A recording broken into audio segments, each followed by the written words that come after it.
Kaya magabasa tayo din sa Hebrehanon 4. Hebrehanon 4, versikulo 12 nga to sa 13, nga nag-ingon. Kadali.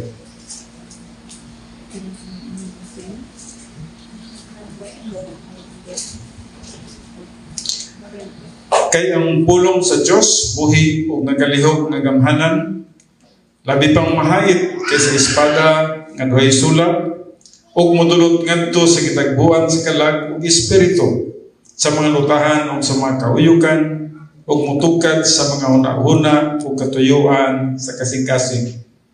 Ug sa pananaw sa Dios walay binuhat nga natago, hinunoa ang tanang butang, binuksan og dayag sa mga mata niya, kag kinsa maghatag raw niya kitag husay. Ak ngayon ang tanan sa pagtindog mag-aamputa. Amahan na mo nga Diyos, niningatagnas kamuntagon, kami mag-atuol diya sa imong balaan nga presensya. Dala ang among mapagpasalamat tungod sa imong kamaayo sa among makinabuhi. Nga din ikaw naghahatag pa ka namo og kusog. Nga din kami makasimba kanimo sa espiritu ug sa kamatuoran. Salamat nining adlaw, Father God, another opportunity, another victory. Alang ka namo, Father God, nga nagkinabuhi ng Espirituhanon, nga nagkinabuhi nga may pagpakig fellowship nga na kanimo. Sa among pagtuon karon, among ginatugyan kini nga na kanimo. Naghangyo kami sa teaching ministry of God, the Holy Spirit, nga may magalihok, magatudlo sa matag usa kanamo. Then importante kini sa among adlaw-adlaw nga pagkinabuhi, nga dili kami malihis sa among mga pagpanglantaw bisa man sa among perspective sa pagkinabuhi samtang nagahulad kami sa imong pagbalik. Ang ginatugyan kining tanan, kinapasalamatan nga madawat, pinagi lamang sa pangalan ni Kristo Jesus. Amen. Okay, may buntag sa tanan o yes, paglingkod na kamo. For several Sundays, wala tayo panimbahon diri. One Sunday lang, no? Doon natay Thanksgiving sa Santo Tomas, pero natay simba itong milabay Domingo. And then last Sunday, wala, no? Tungod kay natay anniversary sa Mal, no? So, ang last na itong pagtuon, siguro inyo pang nabantayan ganito, mao ang gitawag na ito the wall of fire, no? Nga din, ang musa ka magtotoo, protektado siya sa Diyos. Basta nagkinabuhi lang siya ng Espirituhanon, nalang siya sa insaktong dapit nga din ang Diyos, mao'y katuyuan sa iyang kinabuhi. Just remember, ang Diyos na insaktong dapit para kanimo sa tanang mga minuto o oras. Dili tanang dapit nagpasabot nga ang Diyos na ikabubuton sa imuha dito, no? Ang kabubuton lagi sa Diyos nga niyan ang panahon na kasi insaktong dapit. If you are not in the right location or geographical location sa insaktong panahon, nagpasabot nga you are out of fellowship. Napasigmingon ka mo, Pastor, sa may buti pasabot niya na, no? Halimbawa, natay panimbahon, kunya tuwa mo sa gawas, wala ka muna butang sa insaktong lugar, sa insaktong panahon. Kaya kabubuton yun sa Diyos, pag magtuon sa pulong sa Diyos, dapat naagid ikaw, no? Dapat kung pwede na gani, focus ka, concentrate ka sa pagtuon sa pulong sa Diyos. Kung naka sa gawas, o siguro nabaka sa mall, nagpasabot nga niyan nga time, wala ka sa kabubuton sa Diyos. Klaro na siya, no? Tungod kay ang Diyos, aduna siya insaktong lugar, insaktong panahon, alang kanimo para sa iyang kabubuton. So, ang ato ang pagtuon kay Domingo man lang, sumonang mo ka nga, Domingo na ako sa simbahan. No? Outside niya na, you are out of fellowship. No? Gawas nang kung namanggoy mga panahon nga na emergency, no? Para nang naka sa hospital. No? Dahil mga katong butang na diin reasonably kayo para sa imuha, kana pwede na, no? Ay ikaw mismo ang nahibalong nga reasonable ni siya. No? Pero, kung wala gilaing mga emergencies sa imong kinabuhi, unya, naipagtuon sa pulong sa Diyos, unya, wala ka dito, nagpasabot nga wala ka sa pagpakig fellowship ka ubat sa Diyos. You must be in the right place, right time, when you follow the Lord. Sadyang magatuon kita sa Diyos. Ang today, atong pagatunan ang one day at a time. One day at a time. Sige, biya kanta nini. No? Atong ginakanta kining one day at a time. No? Now, atong sugdan sa pagbasa diri sa Lamentation. Kaya mamagid ni, ang kining Lamentation kang Jeremiah kining sinulat, no? O unsa ka precious or unsa ka bililhon alang kang Jeremiah ang additional day sa atong kinabuhi. Once nga buhi pagkaso sa kadlaw, kana siya pagkabililhon pa niya na, napay purpose ang Diyos sa atong mga kinabuhi. Asa na ba din kadali?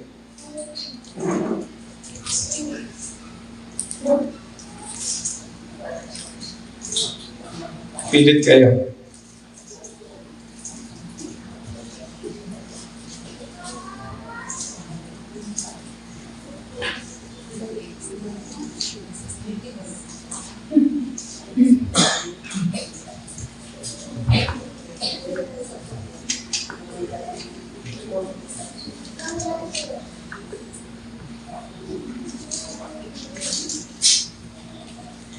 So,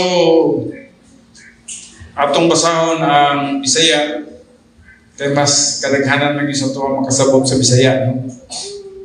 Nagayon din sa Lamentation chapter 3, magkasugod sa 22,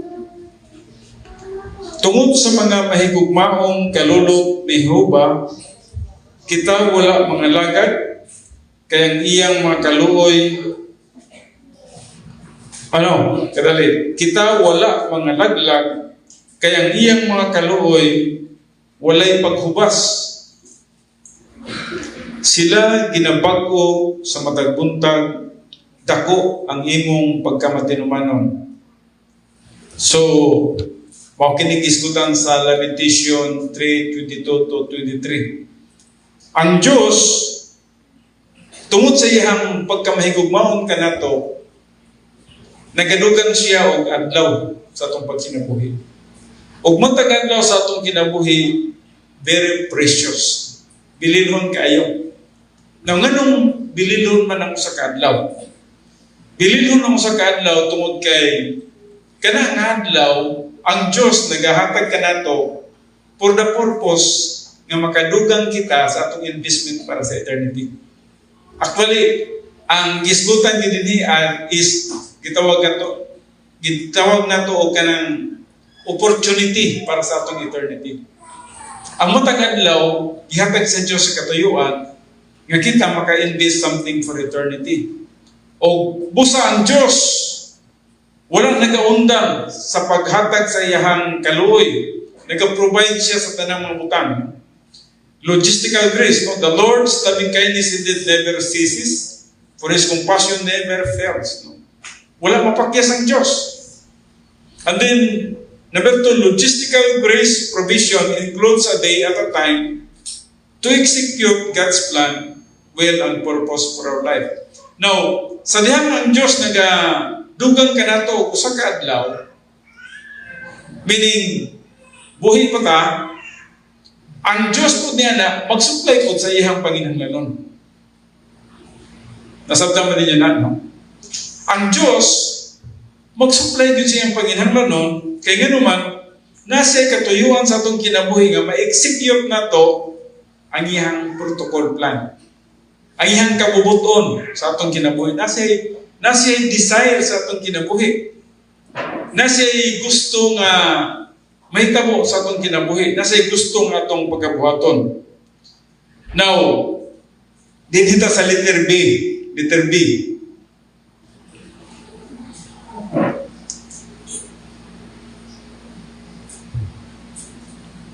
The days the believer in fellowship with God have significance in the executions of God's plan.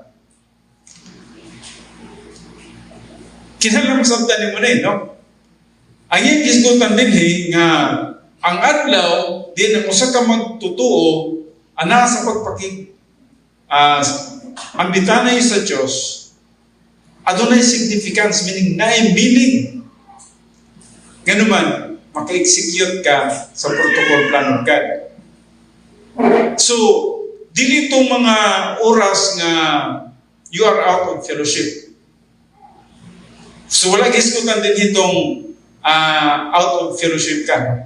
Ang giskutan din nga adunay significance ang katong mga oras nga you are in fellowship with God.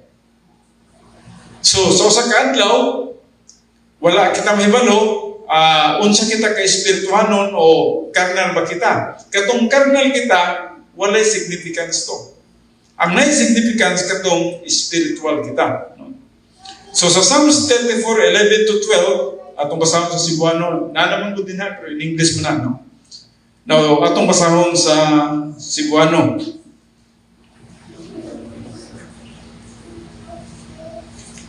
Sa Salmo 34,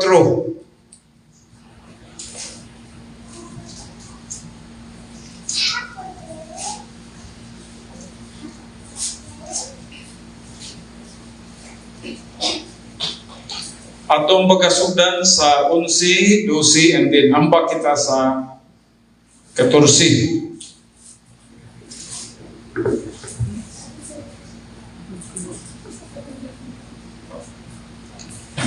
So nagaingon din o mari kamo mga anak, patalingog kamo kanako, ang pagkahadlok kang Jehova, igatudlo ko kaninyo.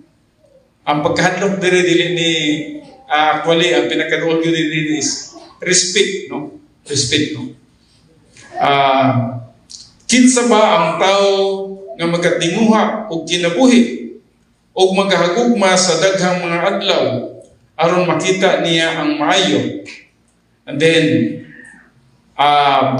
ambak sa 14, pahalayo kagikan sa dautan o buhaton mo ang maayo, pagitaon mo ang pakigdait o sundon mo ini. Now, actually, atong nakita din adunay ligon nga pagtulunan din nga ang usa ka magtutuo di ay pagrespeto sa Dios, no? Ang paghadlok means pagrespeto sa Dios.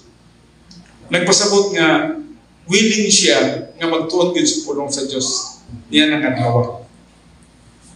Niya nang adlaw. Magtuon gyud sa pulong sa Dios. Kung wala kay pagrespeto sa Dios, mo nang okay ra sa imo dili makatuon. Okay ra sa imo nga walay Bible study, walay Bible doctrine, walay self-study, walay devotional. Okay ra sa imo. No? But kung nakay pagrespeto sa Dios, pag mata pa lang nimo sa buntag makana naka, God, salamat sa another day. Good health, salamat sa good health. And now, God, naman kay purpose niya ng orasan.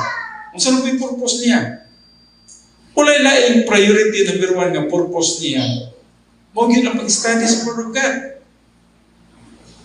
Kinahanglan mo kutod yung kasi mong Biblia din na. Nasa yung purpose niya ng adlaw, anong gihatagan pagka kinabuhi. Kaya nga itong kinabuhi, one day at a time lang.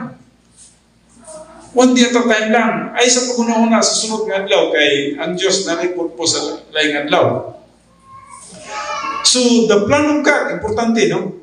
That you may see God, good, unsa mang good din ha. The plan of God, May plano ang Diyos sa imuha niya ng adlaw.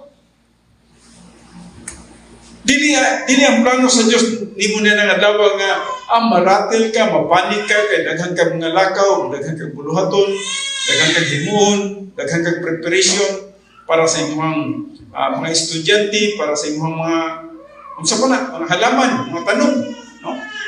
O mga hayop. Dili ka na ang priority number 1, no? Ang priority number 1 ang pagtuon sa pulong sa Diyos. Ang pagtuon sa pulong sa Diyos. So I will teach you respect for the Lord. Kung ikaw adunay pagrespeto sa Diyos, nagrespeto ikaw sa iyang pulong. So who is the person who desires life? Kisa man daw tong tao nga nagapangandoy yung kinabuhi o kinabuhi nga taas. Kay na ang taas nga kinabuhi diha sa imong pagrespeto sa Diyos. Na ang taas nga kinabuhi diha sa imong pagtuon sa pulong sa Diyos. Nalang ginihan, no? So depart from evil and do good. Seek peace and pursue it. Letter C. The day by day life of the believer only has meaning when it is related to Bible doctrine. So, ipasize pa kayo sa number 3. No? Ang matag adlaw sa atong pagkinabuhi, kada adlaw sa atong kinabuhi, isip mga magtotoo, ang adun na lang yung kahulugan, mao katong nagatuon-tas pulong sa Diyos. Gina-emphasize naman ako na kadaghan naman ito nagasultihan na sa inyo. Nga ang pinaka-significance o pinaka-meaning sa kinabuhi nimo mo itong pagtuon yun sa pulong sa Diyos. So, sa diyang hinangot nimo ang pulong sa Diyos, sa pagmata pa lang nimo, sa wake up nimo, nagpasabot nga nakaipagrespeto sa Diyos. Nakaipagtamod sa Diyos. Sumunong mga butang nga ang adunay meaning, no? Sayo sa buntag manggod, daghan natin trabaho, no? Malingla kita, sayo sa buntag, no? Pero pagkaon sa itong estudyante, dagan nito, dagan dire, itag paminiti, o sa para, no? Daghan ang naglibog sa itong kinabuhi sa kadlaw. Daghan ang kalibog o misguided ta. O sa mga sa impeachment pa, misleading. No? Sa ito ang misguided ta. No? So pagsugod pa lang sa adlaw, nagsugod dahil ang wala insaktong giya. So nagpanik, panik dito. So pinaspasay sa atong kinabuhi. No? O wala ta kahibalo, nga sa atong pagkinabuhi di ay nalayo ta sa plano sa Diyos atong kinabuhi. Dito sa Proverbs 3, 13-17, nagayon din how happy is the person who finds doctrine. Usa-unsa daw kamalipayon ang usa ka tawo nga nagapangita sa kaalam. Ang kaalam is doctrine, no? Natong basahon kini siya sa Bisaya.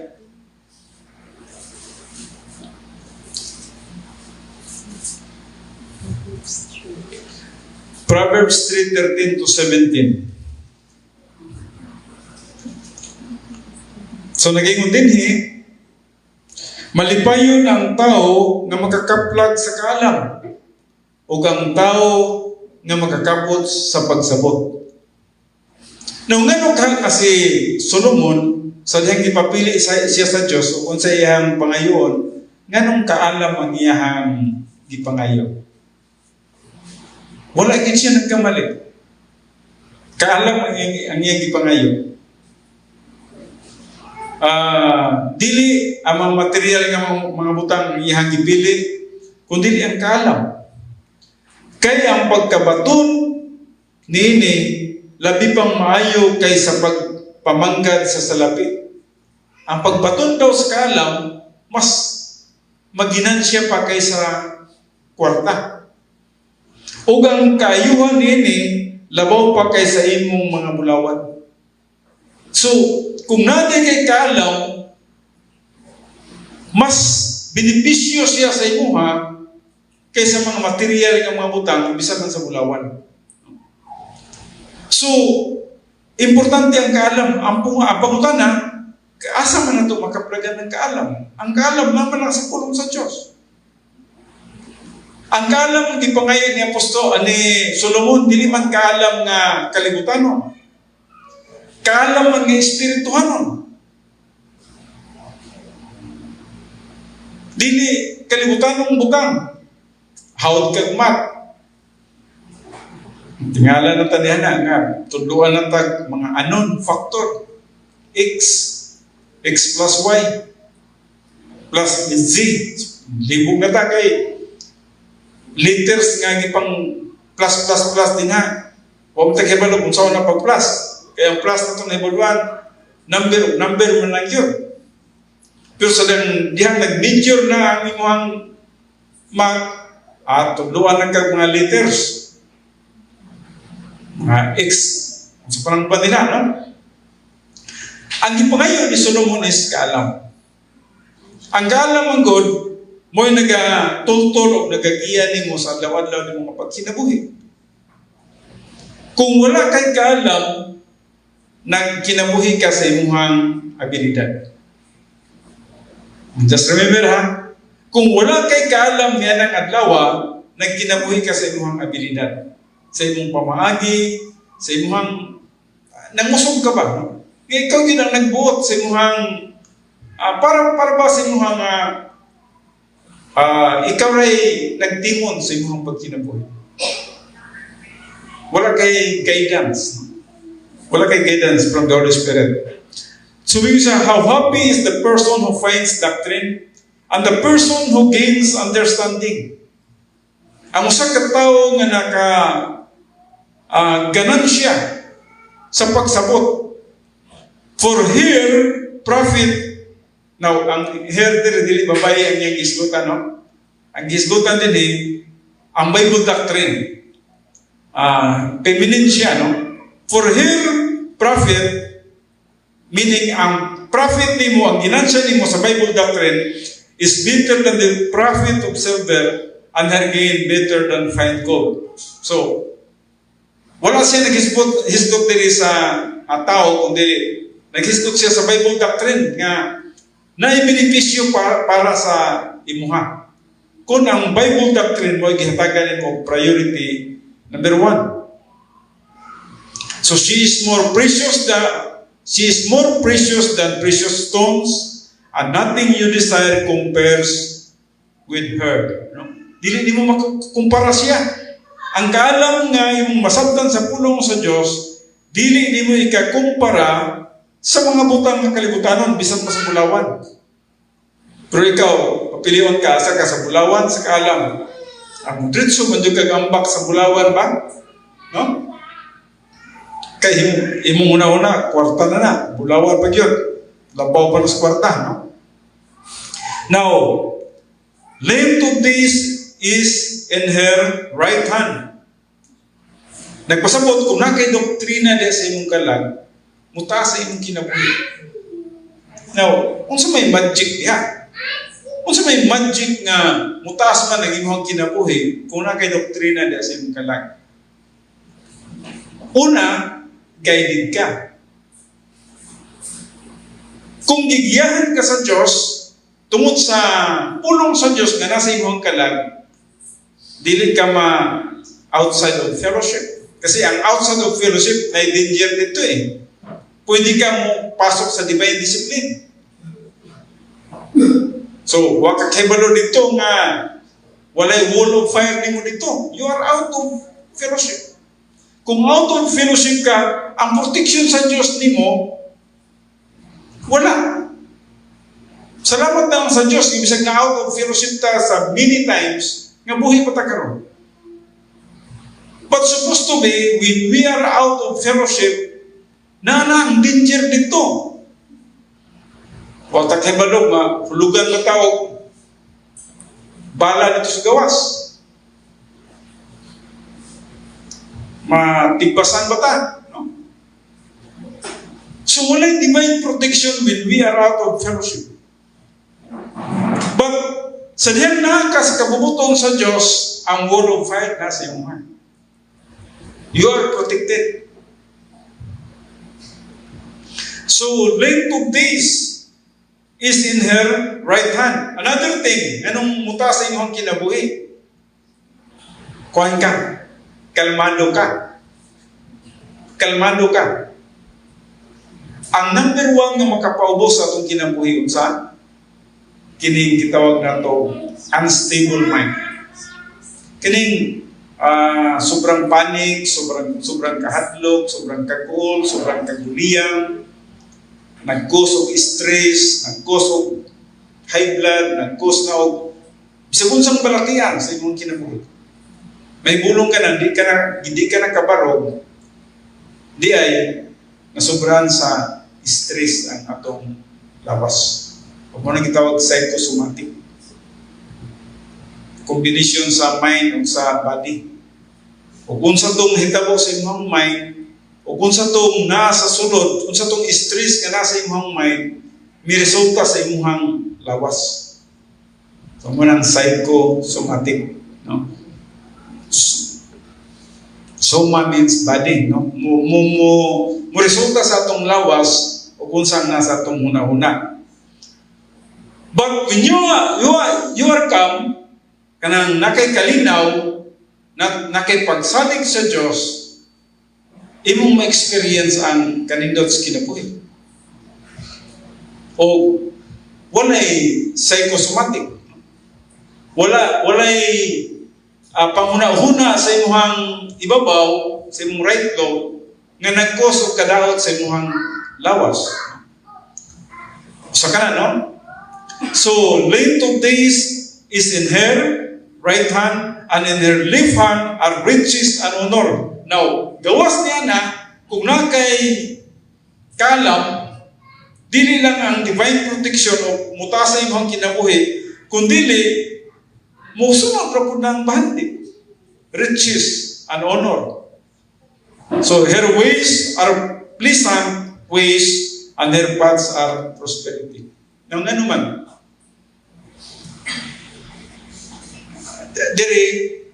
dili magod kami ang nagsulti niya na, no? Pero nain nangutan na. Taga-dinham na siya. Sa ngano daw ang mga pastor daw diri, dagko daw balay. Now, nagsige po may una-una. Bitaw, no? Si Pastor Brendo, taas-taas mong balay. Pastor Rowell, kunya, muapod. Oh, wala mong tayo support. Walay support, walay trabaho. Pero nga naman, nga na. Ang Ginoo mo hindi baro niya na. Grasya gina sa Diyos. Dili ka makatuo sa imong kaugaling mo abilidad, pero ang Diyos na, no? Nagauban o nagapanalangin sa mata ko sa katao. Now, dili na sa pastor, no?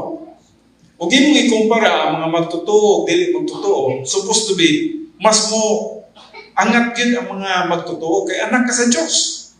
You are super rich because you are children of God. Dapat ma-experience din mo ang imong pagkadato kay anak ka sa Diyos. O kag imong pagkaanak sa Diyos, nakapanunod ka sa mga langit nun yung mga panalangin, material o spiritual. So dapat ma-experience mo na. Pero kung sagulan ni mong mga binuang, yung mga pagkinabuhi, bisag anak ka sa Diyos, matingala ka. Manglabas sa imong baba, ang kalisod, ang kapait, ang kakuan sa kalibutan, ka-hassle sa kalibutan. Walang importante ang ato ang pag-fellowship kauban sa Diyos. Now, kita karon sa letter D. Where there is spiritual growth through doctrinal inculcation, these are meaningful and accompanied by prosperity. Padayon gyapon siya no, murag nag-continuous na gyapon siya sa atong gitunan kanina no. So sa Psalms 90:12 dito sa Salmo. So ang pinaka-importante gid sa kinabuhi sa usa ka sa niya nga adlaw mo ang imong pagpakig-fellowship kauban sa Dios. Psalms 90:12. Busa tudloy kami sa pag-isip sa among mga adlaw aron makabaton kami ug usa ka kasing-kasing nga manggialamon. Ang kasing-kasing diri is right love mentality. Busa tudloy kami sa pag-isip sa among mga adlaw aron makabaton kami ug usa ka kasing-kasing nga manggialamon. So dapat ginaisip nimo, dapat niyanang adlaw nahibalo ka sa mga mayong butang nga dapat nimong pagkabuhaton. Just remember, walay laing mayong butang ang isgutan niya. Mao ang pagkinabuhi ng espirituhanon. And then sa Psalms 90:14, dito lang. Psalms 90:14. Busga kami sa kabuntagon sa imong mahigugmaong kalulot, aron kami managmaya o managkalipay sa tanan namong mga adlaw. Imagine that early morning, kung sa iyo sa buntag, ang imong pagandoy nga mabusog ka na sa kaalam sa Diyos. Busga kami sa imong gugma. Busga kami sa imong kaalam. Sa sayo pa sa buntag, kasi gananin mong yun, no? Ang gigutom, mangintay ka na sa pagkaon. Kinsa man ninyo din ay gigutom niya, di mangintay pagkaon. Mangintay ka mong pagkaon kung gutom. Kung tinuod kang nagigutom sa pulong sa Diyos, mangintay ka. Mukaon kayo sa pulong sa Diyos. Now, ako naghatag lang ko ninyo kanang giya, no? O kung sayangan ninyong pagkabuhaton ko, di man ko magkabuhat sa inyo, ha? Kaya pag abot ninyo sa inyo ang mga balay, di man ko mangukoy dito nga, bidaw mo, silid ka po sa balay ni Kuan Dio, kung saan ibuhat sa sulod. Di man ko matos niyo yung balay, no? Di man ko manghilabot ninyo kung saan yung ibuhat sa sulod, yung balay, no? O mapukay ko'y bisitisyon, no? Tapulan ko nga pagkapastor, kaya di kayo himisita. No? Kuan, kanang, ang trabaho maging sa pastor teacher is study and teach, no? Mamisita ko sa inyo, ha? Magkasto pa mo pang-snack. No? Basing pagkapinan pa niyo pamiliti pag ulit, ay, kaluin ni pastor, may pamiliti, no? So, mas may na lang buwan na lang ibisitahay. Kung dapat makabarog na kasi mong kagalingon, bisag na kasi mong balay. Kaya ang imong pastor, dili mo ispiya sa imuha. Dili mo ispay o sa imong ibuhat dito. Dapat ikaw na yung nahibalo sa imong angin pagkabuhaton. Dapat nahibalo ka na unsa ang pagkinabuhi ng espirituhanon. Unsay priority number 1 sa imong kinabuhi, dapat nahibalo ka na. O kung ang imong pangandoy sa imong kinabuhi mo ang pagbusog sa imong espirituhanong kahimtang, mo ka na ang tama. Mo na right priorities sa imong kinabuhi. Ibisan na lang sa inyong cellphone, no? Sa inyong cellphone, may mga mabasa ninyo din na, no? Sometimes mabasa lang ko ang mga ginapadala ni Gister. Ako nakita sa uban, muraga, dili kayo bililhon ng mga yunanan. Pero para sa kuha, bililhon ba yan? Na yung versikulo, basahan ko versikulo. Kanindot sa versikulo karong adlaw. Ako pong i-repost na siya. Kaya timan ko, basig na yung positive. Pag-repost na ko, basig na yung usa dito ng mubasa. Kung wala kayo mubasa, di wala ko, mahimo po sila. Pag-ana nila ganay Word of God, basig laktawan lang nila, kaya di isang positive. Wala kong problema na, basta nag-repost ko, no? Unay nagwali, nagtudlo. Minaw ka na, uy, Diba po ang mensahe yun? Magkakatuon kayo kung hunger ka sa pulong sa Diyos. Kay tudluan ka man sa balang espiritu. Ubusan na kayo diri, ubos ka kami sa kabuntagon, sa imong mahigugmaong kalulot. Mabusog ka ba sa mahigugmaong kalulot sa Diyos kung wala kay pulong sa Diyos? Ang pulong sa Diyos may una na imong magbusog. Sa dahil ang pulong sa Diyos nasa imong kalag, yes, satisfied ka na. Natagbaw ka na sa imong kinabuhi. Aron kami managmaya o managkalipay sa tanan namong mga adlaw. Kung sa kayo hitabo ko sa entero adlaw, malipayon ka. Imagine, entero adlaw, malipayon ka.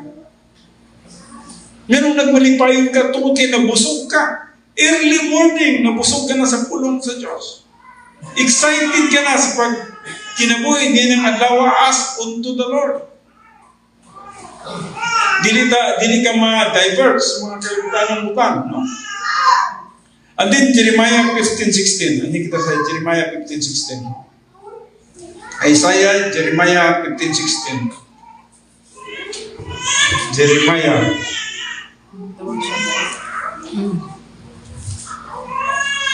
Ang imong mga pulong hikaplagan o gikaon ko sila.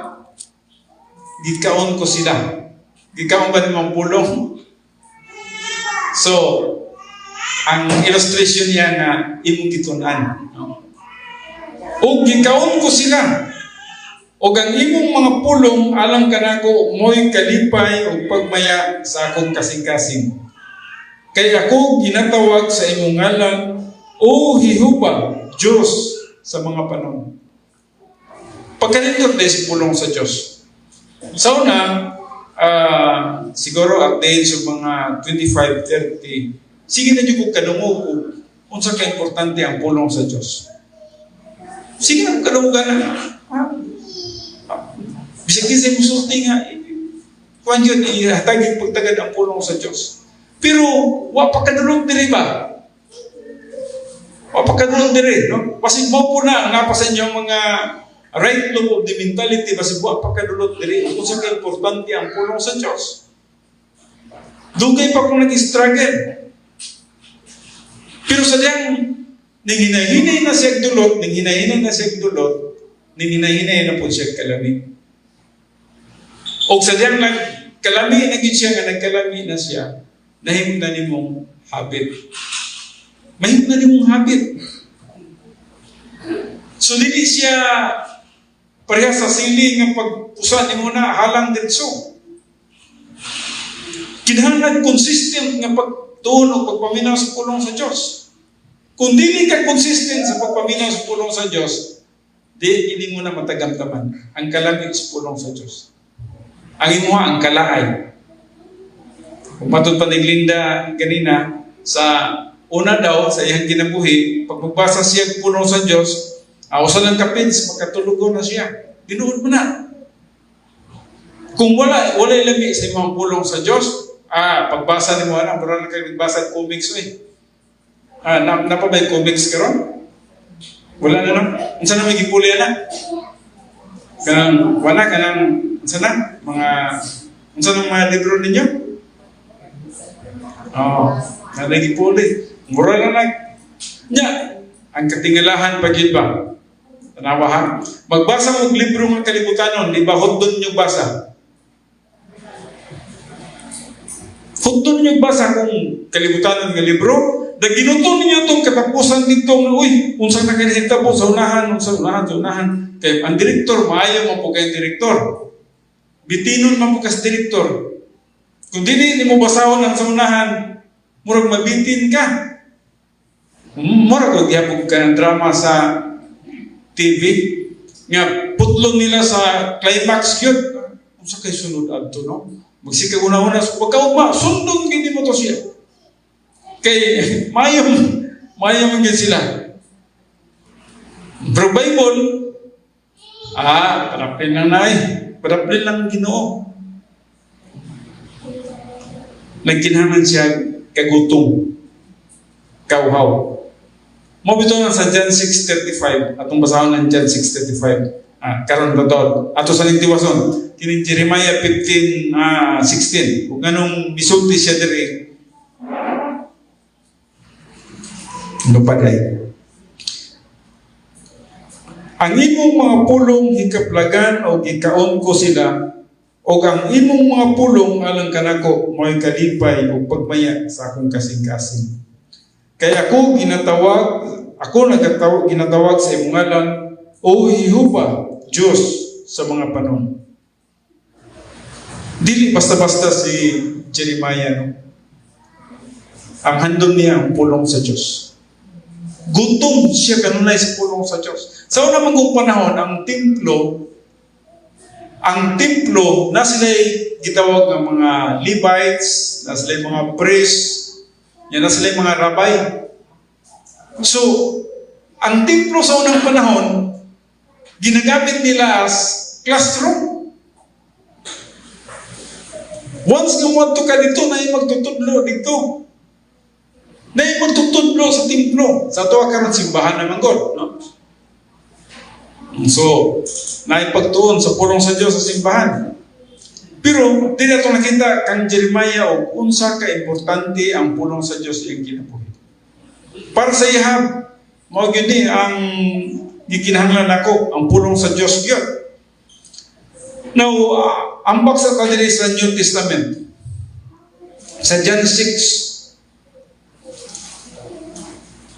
si Kristo Jesus mingon mismo, Matthew, Mark, Luke, John. Okay.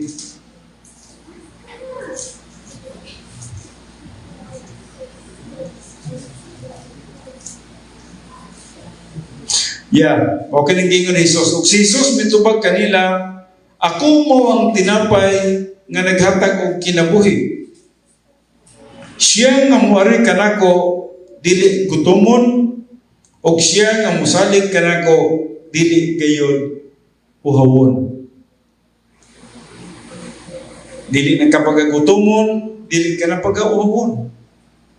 So nagisgot ni sa usa ka tao nga mutuo kang Kristo Jesus. Once nga mutuo siya kang Kristo Jesus, dili na siya pagagutomon, dili na siya pagka-uhawon, tungod kay na siya kinabuhing walay katapusan. May buhay na siya na walang hanggan. Gitagalog na ako kay na si Alvin ha, baka hindi intindi ng Bisaya, no? Mabito ng malugayan na din kay English, Bisaya, Tagalog pa, no? Taas panahon, no? O sa una ko, unsa kag English sa gabi niya, Cebuanos buntag, yan, napag-Tagalog na po, no? But, ang word of God, hunanag din siya ka-importante. Ang usa ka tao sa diyang mutuo na kang Kristo Jesus, ang next target niya is Bible doctrine. Bible doctrine. Wala na kailangang next na objective pa. Ang pagpangalagad sa Diyos, mo man ang pagtuon sa pulong sa Diyos. Bisag asatan, natay mga gatherings dito, tuon kita sa pulong sa Diyos. Natay anniversary dito, tuon kita sa pulong sa Diyos. Gamay man lang ng mga extend ko tabang sa nagsuon kay nasa Panginahanglanon. Parang sarama na siya. Tama po na siya. Dili po na ingon nga mali. Kaya mutabang ta sa itong mga kaisunan nga nagtinahanglan. Okay po na siya. When you are spiritual, pagkanindot niya na. Pero ang priority ginato mo ang pagtuon sa pulong sa Diyos. Now, dili sa Matthew 4:4, si Jesus Christ nanino, man must not live by bread only. Dili dapat ang tao magkinabuhi lang sa iyang pagkaon. Pero gikutlo ni Jesus Christ sa sulti ni Moses sa Deuteronomy, no? 8 verse 3, no? Ginaipasays ni Jesus Christ diri kay gitintal man ni siya. Pagtintal pa kay Jesus Christ 40 days of 40 nights, wag gud siya kaon. Igutom gud kay siya. Pero unsay gisulti ni Jesus Christ? Kang Satanas, man must not live by bread only. Ang tao dili mabuhay sa tinapay lang. Unsa man ang tinapay? Para lang sa lawas. But by every word that comes from the mouth of God. Dinhi jud ka mabuhi. Magunsa magbusog ang imong diyan sa pagkaon, nya pas mo ang imong spiritual life. Matingala ka sa imong pagkinabuhi, na dito ang panic, na dito ang gitawag na to pagkinabuhi sa kahadlok. Labi na ron nga murag naghatlain na gid ang Taiwan ug ang China. Gusto na gid sa China ba nga kuhaon na gid ang Taiwan. Ang gusto nila na nga muduol lang ang Taiwan, mubalik lang sa China. Kay part man na siya sa China, nga diplomasya lang. Di mo musugot ang Taiwan kay communist ba ang China niya. Sila, maubayan na sila ang nahibilin sa panahon ng Chiang Kai-shek in town nga demokrasya. Nabahin mo na sila. Katong nagubat na sila, si Mochitong, si Chiang Kai-shek. Si Chiang Kai-shek ang presidente niya itong atay, pero napili siya ni Mochitong, pinagi sa revolusyon. Pero tinihan ang patay ito. Grabing pinatya na yan ito. Sa una pa, pinag nagpapilisyon ng China. So, tungkol ka napili, dili man yun igon nga ang nahitabo ito, si Chiang Kai-shek, midagan siya sa Formosa ka ng Taiwan. Formosa pa man sa una. Kaya nakita niya nga pilihuno na gid siya din sa Binlan. Pagkadagan niya sa Formosa, so dito sila gihimo nila nga mo na po ilang gobyerno ang Formosa. So gipasaydahan naman lang sila ni Mochitong, no? Kuha na sila gihilabtan kay una ni Mochitong, may kamay rin ng inyo haway, or kamay pag sa Mindanao. Amuan pag tinakuha ni nga muwaso, una-una sa Mochitong nga, okay na ni. Basta kayo, nakungker na niya ang dako. Karon kaya mga sumusunod kay wala may katagbawan. Si Mochitong, natagbaw na niya ito, nga nakuha niya ang Minlan. Pero ang mga nagsunod niya kay unong na, uy, dapat atuwa pa ng sa Taiwan kay panalitag na igubat, di na natin dipinsa daan gikan sa laing mga nasod. Uy, dapat gining porsyon sa Pilipinas. Kuha na ito ni. Kining sana sa Japan po, apoy sa Japan. O ganang Himalaya sa India. O kining sa Vietnam. O sa Indonesia. Grabe ang China. So gusto nilang makuha na siya. O karon ang Taiwan yun pinaka init kayo. Now, ako nagapaminaw mo kong balita, no?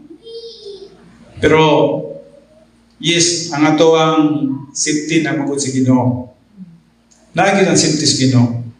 So, but by every word that comes from the mouth of God, mabuhi kagid sa pulong sa Diyos. Imbis na kay mga second thoughts, na kay kahadlok, mabuhi ka diyan sa pagtuog, pagsalig sa pulong sa Diyos. Now, ditirita, kay kusog po dagan sa oras, no? The dynamics of daily living must be related to doctrinal inculcations. Ang kinabuhi sa usa ka magtutuo nga may gahom, diha lang yun may kalambigitan sa pagsabot, pagtuon, understand sa Word of God. Diri sa Psalms 25:5 nagaingon, guide me with your doctrine and train me, because you are the God of my deliverance. All day long, I have confidence in you. Guide me with your doctrine. Giyahin ko diha sa imong mga pagtulunan. And train me. Tudloy ko because you are the God of my deliverance. Sa Psalms 119:97, nagaingon, oh, how I love your doctrine. I think about it all day long. Now, basahan na ito sa Bisaya kay Dindot Kinisya. No? Psalms 119. Psalms 119 verse 97. 97. Nagingon, O hilabihan ang paghigugma ko sa imong kasuguan. Kasuguan diri is Word of God. Kini mao ang akong gipalandong sa tibok nga adlaw. Kung maminaw ta sa mga sulti, bisan man sa unang mga tao like this, panahon ni David, grabe ka-importante yun nila ang pulong sa Diyos. Grabe yun. Siguro, sa ilang panahon magod ba, wala pa manggoy diversion. Kung nai magwali siguro sa pulong sa Diyos, yan ay salida ng TV, dili gyud sila sa pulong sa Diyos. Pero during those time, wala pa manggoy TV, no? Mga mga pastor, wala pa may TV na nangyayang panahon na. So mo nang nakafocus na gyud sila diri. Pero ang tinuod, bisan man sa to ang panahon karon, mas daghan tag opportunity kay daghang kapilian. Kung mupili ka sa TV, ang nagpasabot nga, ang priority gyud mo siya. Nanong ba ang pulong sa Diyos? Bisig kinsay magwali sa imong cellphone, nganong di pa nimo hatag ang pagdagat? Ako say nagulakaw, naginuton ako ba niya ko. Humanon lang sa ako ni. Kadiyot lang kayo. Kay labi nagnakoy gi dahom sa unahan nga itudlo. Maminaw ko, no? So, iyon na nag-importante ang pulong sa Diyos. Oh, how I love your doctrine. I think about it all day long. I think about it all day long. Kumusta ka ang atong kinabuhi, no? Naguna-una ba ka sa pulong sa Diyos sa entilong adlaw? O basi makalimot na kita ba ka nananata sa atong kabisi bitaw, no? Manginawag lang tatangan, ilang taong kalimot, no? Bisan sa kabisi na to, sabayan mo og bersikulo imong una-una. And then Proverbs 23:17, do not permit your right lobe to envy sinners. Musayang atong kasing-kasing masinata sa mga makasasala. But live in occupation with the Lord all day long. But live in occupation.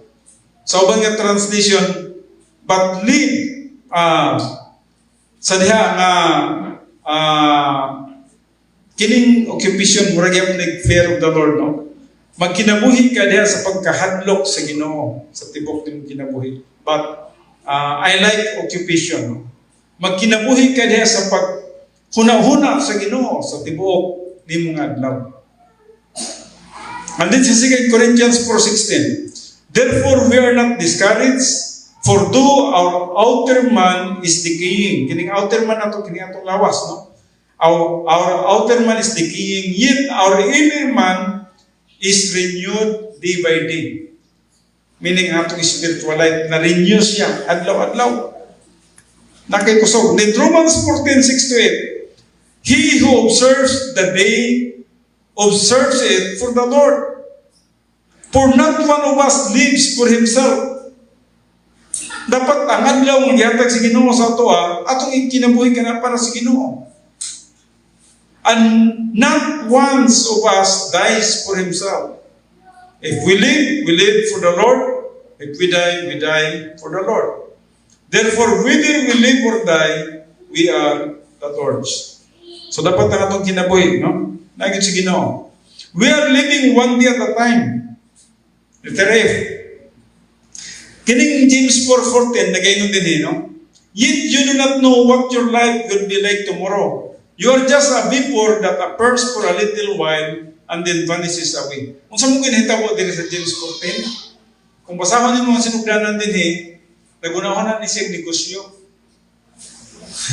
Siya, muadto ko sa laing lungsod o magnegosyo daw siya dito. Kunya, pagabot sa verse 14, gitubag siya din, yet you do not know what your life will be like tomorrow. Nagapangandi ka sa imong sunod nga adlaw, kamuadto ka dito, magnegosyo ka dito, magpakadato ka dito, matut pa sa James 14, you do not know what your life will be like tomorrow. You are just a vapor that appears for a little while and then vanishes away. Sama na daw ta sa yamog. Ang yamog, tanawan mo karon na pagkatautan wala na. Sama lang ta sa aso. Ang aso makita nimo karon pagkatautan di na nimo makita. Meaning one day at a time lang ta. So Proverbs 17:1, do not boast about tomorrow, for you do not know what a day may bring forth. Ayun na pag-una-una pa sa ugma. Just think today. You do not know about tomorrow. Ang karon, buhata ang karon nga adlaw. As unto the Lord. There is a Luke 12:16-21. Nindot ni kay si Jesus Christ nagbuhat ninyo og parabol. Atong basahon ninyo. Luke 12:16-21. Atong basahon kini siya.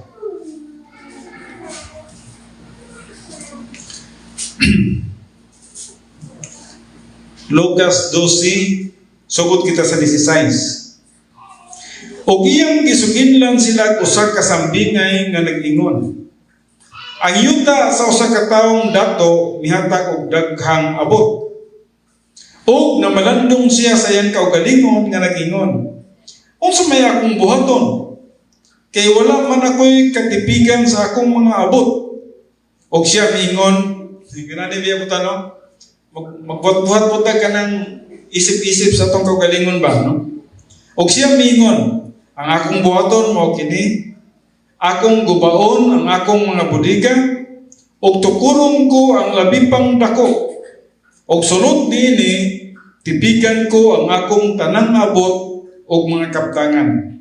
Verse 19, og unya, magaingon ako sa akong kalag,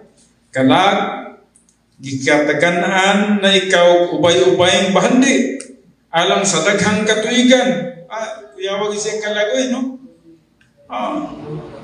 Daghang katuigan ang giandam. Pumahulay ka, kumaon ka, o minom ka, ug magsadya ka. Nasa siya kalag, no? And then 20, apan ang Diyos bingon kaniya, uy, buang! Karong gabi una ang imong kalag pagkakuhaon gikan kanimo. O kinsa na may makapanag-iya sa mga butang nga imong gitagana. Maingon niya na ang nagatigong og mga bahandi alang sa ilang kaugalingon apan dili bahandianon ngadto sa Dios. So siya, yes, may mga tao nga na no? Nga tigong gyud karon, wala tigong. Unya, pagtanaw niya nga murag, nabusog na siya sa mga butang kalibutanon, siya, buhat kong dako nga budika. Dito pagmasdak na ko ang akong mga tanang mga pagkaon, o sunod sa pipila ka mga tuig, di na nyo kumapas mo nini. So maglipay-lipay na lang ko, mag-enjoy ko, magkaon ko. So, mo yung una-una sa iyong kinabuhi. Anyat gingnan siya sa Diyos. Hoy, buang. Karong gabi una, pagkakuhaon ko ang imong kinabuhi. Kinsa may makapahimulos sa imong gitagana sa sulod sa pipila ka mga katuigan. Life is short. Now, sa Matthew 6:26, look at the birds of the air. They do not sow, neither do they reap, nor gather into barns. And yet your heavenly Father feeds them. Are you not worth much more than they? Buting ipsabot, tanaw ang mga langgam. Ang mga langgam, mo example sa one day at a time. Sila gina number one nga example sa one day at a time. Nagkinabuhi lang din sila ng adlaw. Matudpa din ha, wala daw sila nagpugas. Nagpugas pang langgam? Wala. Wala sila nagkapangani. Para makakaon sila, wala. Huwag po sila naghimong budiga. Wala sila budiga. Kita no, makapalit patag ka ng tunga sako, ato kong ibutan din na. Aga na, good for 1 month na. Kita no? Pero langgam, wala. Wasli puniga. Pag mata nila, lupad-lupad na lang sila.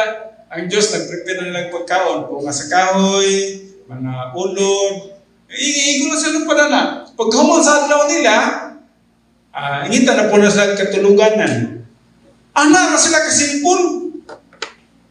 Simple kay ginabuhi sa langgam. Niya, mingon si Jesus Christ, dili ba mas labaw man mo kay kanila? Langgam man na sila, kamutaw man mo. Di ba, mas labaw mo kinamoy kalag, ang langgam way kalag. Kamu na'y kinabuhin dayon, sila way kinabuhin dayon. Pagkamatay nila na, wala. Balik na sila sa tawagan na, lapok o yuta. So, mas importante ta. They are living one day at a time. Now, there is Exodus 16, 19 to 20. Magalingaw ni sa Exodus 16, 19 to 20. And Moses said to them, let no man leave any of it until morning. But they did not listen to Moses, and some left part of it until morning, and it bred worms and became foul. And Moses was angry with them. Now, kung saan nang istorya diri sa Exodus 16. Now, there is Exodus 16. Kini mga Israelites, mga bagulbulan kini sila. Sila, kung saan po itong pagkakaunon karon? Wala po tayong makaon. Gidala mo minimo diri para mamatay mo sa gutom. Bagbulbul mga Israelites, no? Moses, dito na po. Iyan na pong isuginan sila. Ato siya sa Ginoo. Then ang Ginoo mingon kang Moses, sige, padala ta mo pagkaon karon. Tingala sila nga ang pagkasayo sa buntag niya na ang ground na puno og mga was na kasabot kung sa to, pero pagkaon na dito, break na dito. Mana na to. So, tindihan pagkaon. Pagkagabi na po, bagulbul na po sila. Gusto na po nila ka ng karne. Butangan na po sa Ginoo. Tindihan ng pagkaon, mga quails. Pero giingnan sila ni Moses. Ayaw ba mo pagsalin ha para ugma. Kaya kita, ginanap biya po tanong, salin po may nalang para ugma, no? So, gina sila Moses, ayaw din mo pagsalin para ugma. Kung sabi po, pasabot ni Moses, ang ugma na napod. Ayaw mo pag kinabuhi sa sunod ugma, kay ang Diyos mag-provide na po sa sunod ugma. Pero kay na may mga kulang sa pagtuo lagi. Sulod na silang bulsa mo ba? Sige, ilang na maniguro tayo kay pagkaugma palagwa. Karon sa inyo mo. Ang ilang mga bulsa nga ilang ipagsudlan o mga buntog nahimong mga ulod. Hinanap niya po ang atong mga pagkawan kung naibang pagkawan ng pagkaugma, mapanos na siya. So, nagingon si Moses, ayaw na mo paganda mo ugma, kaya na po yung provision pagkaugma. Na-provision ng Diyos ka na itong karadaw. So, dili ta dapat magpanik sa ugma. No? Kaya ang Diyos nag-provide sa tanan. No? Morning sa Exodus 16, live one day at a time. Sa Hebrews 9:27, and inasmuch as it is appointed for men to die once, and after this comes judgment. Tinood na. Naka-appoint na ta. Wata kay balo, kutob lang ta karon adlaw. Sita guna-huna pa sa ugma, sa itong waton ugma, unsay mga activities nato pagka-ugma. Pero we do not know tomorrow. Dili ta magapangandak sa ugma. Wala ta kay bulong nga Diyos. Tama na. No? Run out na nga itong adlaw. Therefore, do not be boastful and ambitious about tomorrow. Just live today as unto the Lord, and live today as if this is our last day on earth. So, dapat ingatan lang, no? Buhata lang ang karong adlaw. Liturgy, hindi ta magtapos. No? When God's plan for our life is over, we run out our days. So kung ang atong adlaw humanag yun, Di naman ka dapat magpanik niya na, no? Kaya ambot ra magina. Na naman tayo appointed time. Ay nagkabala kasi muhang kinabuhi sa unahan. Nanay, saktong panahon sa mata ko sa kanato. O, dili na dapat na to kawilihan pa. Maabot siya sa saktong panahon. Everything is from the Lord. Therefore, maximize your day as unto the Lord. Ang karong adlaw buhata o kung sa imong buhat para sa Ginoo. Number 2, redeem the time because the days are evil. Ephesians 5:16. Even gamiton nimo ang adlaw karon because the days are evil. Number 3, let us invest our days for the things that have so much value in eternity. One is sa 1 John 2:17. Dapat naka-invest ang atong mga adlaw sa mga butang nga dunay value sa eternity. Unsa man na mga espirituhanong butang.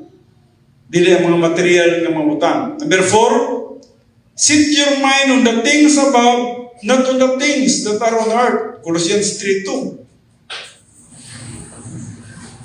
Number 5, Bible doctrine each day counts for eternity and for God's glory.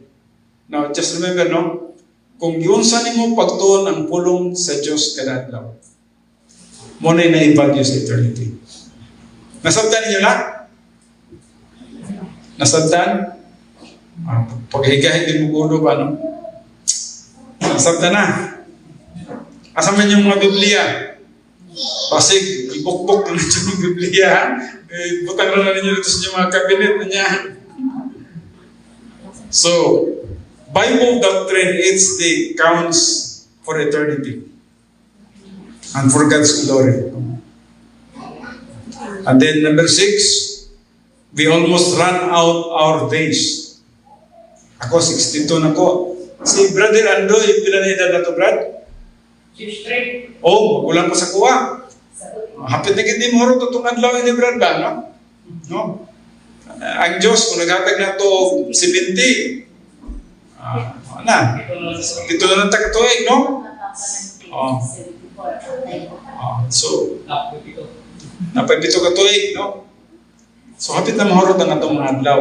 Kini mga bata nun, ay dyan mo pagsalig. Kaya kasi una mga bata pa kayo ko, pastor.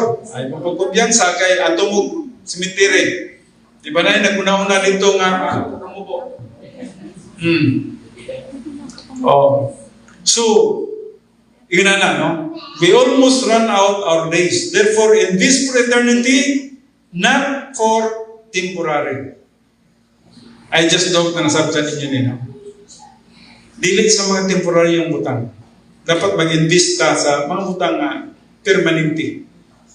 Dito sa eternity. No? Learning Bible doctrine every day, our greatest investment for eternity.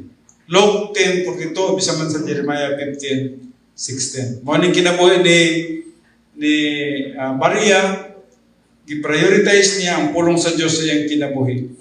Mo iyang investment para sa eternity. Okay, mag-atutas pagampo. Ang ngayon ang danas pagpindong. Amahan ng mga Diyos, salamat sa panahon na iyatagan ni kanamo sa pagtuon sa imong pulong, especially sa pagkinabuhi, one day at a time. Kung saan ang pagkinabuhi ang among adlaw, Father God, nga din na-maximize na mo sa pag-invest para sa imong kahimayaan o para sa among eternity. Salamat sa imong grasya, sa imong gugmag, sa imong kaayong. Akong ginabalik ang tanang pagpasalamat. Pinagi lamang sa pangalan ng Kristo Jesus. Amen.